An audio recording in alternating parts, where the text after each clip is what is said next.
After a nearly 3-year wait, Marcus Phoenix and crew are back to cap off what has become one of the most successful new IPs of this console generation. It built its brand with stop-and-pop cover-based gameplay and ferocious violence, but can Gears of War 3 rise to finish the trilogy in style?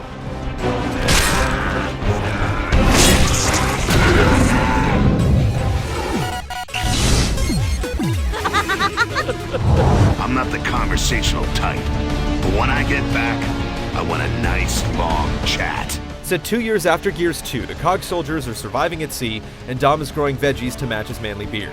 News comes that Marcus's father is still alive, and he has a plan to stop the lambent infection from overrunning the planet. This prompts the Gears to search for clues to the scientist's location and make the arduous journey to reach him in time. Phoenix, get down to the hangar. The helicopters are under attack. We need to get them airborne right away.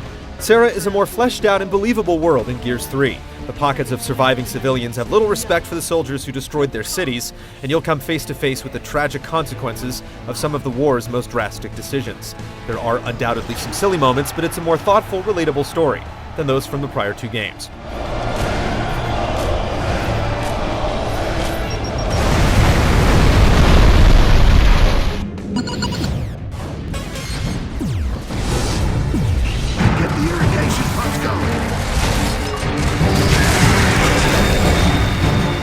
Gears of War 3 is simply a monster of a game. You'll race through a ship as it's ripped apart, fight scores of glowing lambent enemies, use an armored suit to fight off a Leviathan, and reconnect with the Locust Horde.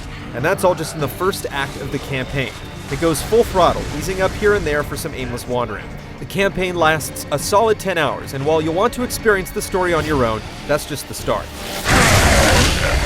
As in past Gears titles, the entire campaign can be played in co-op split screen with a buddy, and for the first time, you can go in with a team of 4 online.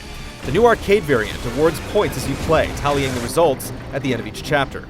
This added sense of competition brings a new life to co-op as each player goes for high-value targets and looks for ways to stay ahead. One major annoyance is that character-specific loadouts reset at the beginning of each chapter, forcing you to repeatedly scrounge for new guns and ammo if you don't like what you're given.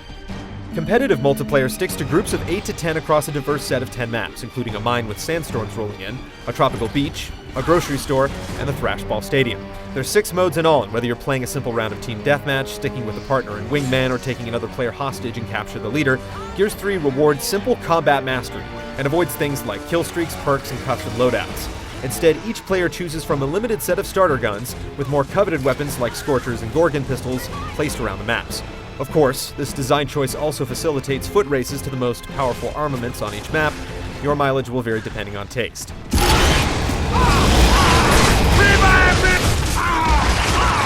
Horde Mode returns, challenging groups of 5 to survive through 50 waves of enemies. Every 10th wave is now a boss round, pitting you against deadly creatures like Brumax and Berserkers, which can be a harrowing task. Defense and currency play a stronger role as well. Kills net you cash, which can be used to build spike strips, turrets, and decoys. As you invest in specific types of defenses, you'll be able to build stronger versions and unlock more goodies to keep you in the fight. Despite your best laid plans though, enemies can quickly catch you off guard, ensuring Horde Mode is still one of the most intense experiences Gears has to offer.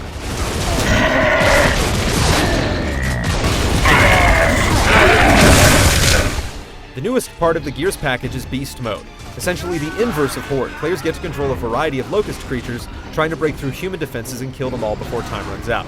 Tiers of new creatures unlock as you proceed, and it's important for teams to maintain a diverse group. Wild tickers can tear down spike strips and fences without attracting much attention.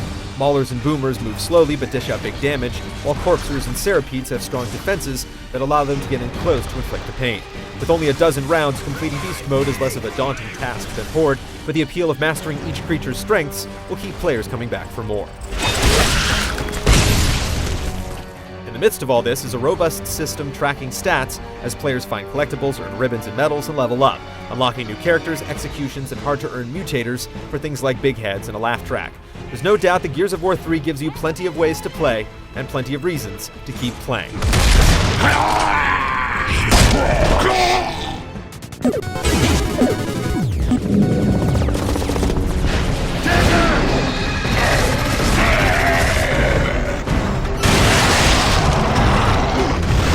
The There aren't many games that play quite like Gears of War, and it can take a little time to adjust to the distinctly weighty feel of its characters, the barreling freight train sprints, and the contextual cover system. However, once you've gotten your sea legs, so to speak, the system feels natural and refined, allowing you to move around cover and roll out of the way without it feeling sticky or cumbersome. Staying in cover also increases your accuracy, and the active reload system returns to provide a satisfying rhythm to combat and temporary damage boosts.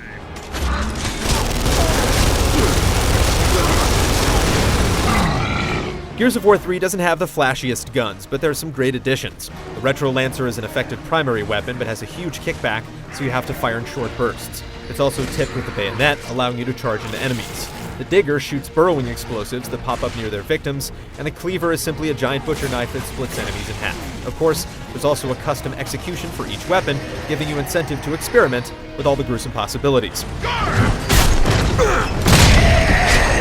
In addition to a wide range of gun-toting locusts and lambents, the creatures out to kill you include swarming crab-like polyps, gunkers that toss explosive balls of goo, and burrowing corpsers. Boss battles put your reflexes to the test, and the campaign keeps players focused on moving forward. Yet it continually introduces incredible new set pieces, with some of the most impressive moments happening at the helm of a turret. In multiplayer, the emphasis on cover doesn't quite translate the same. Staying put can end with someone kicking you and blasting you with a shotgun. Teamwork is emphasized even in deathmatch, as rounds are determined by the number of respawns, so reviving a teammate carries a lot more weight. The sense of camaraderie is carried throughout almost every mode, providing Gears of War 3 with its own unique feel. Lock, cat, ready to go!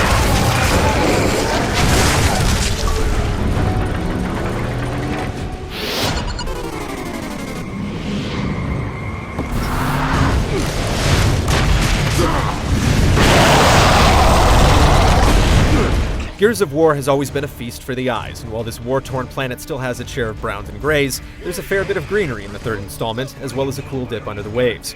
Gorgeous vistas provide impressive views of Sarah's larger creatures and wide landscapes, sunbeams filter through swirling smoke and debris, and the lambent explode in an impressive fountain of glowing yellow goo.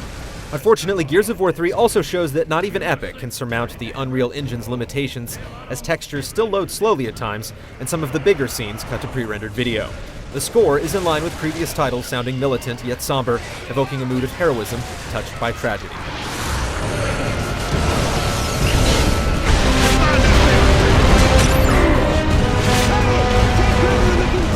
Gears of War 3 is a fantastic experience that's sure to make new fans with innovative new multiplayer options that give players plenty of room to experiment and find their niche. There are moments in every act of the campaign that would serve as grand finales in most other games, and it's done so well that it'll make you want to play through the whole series all over again.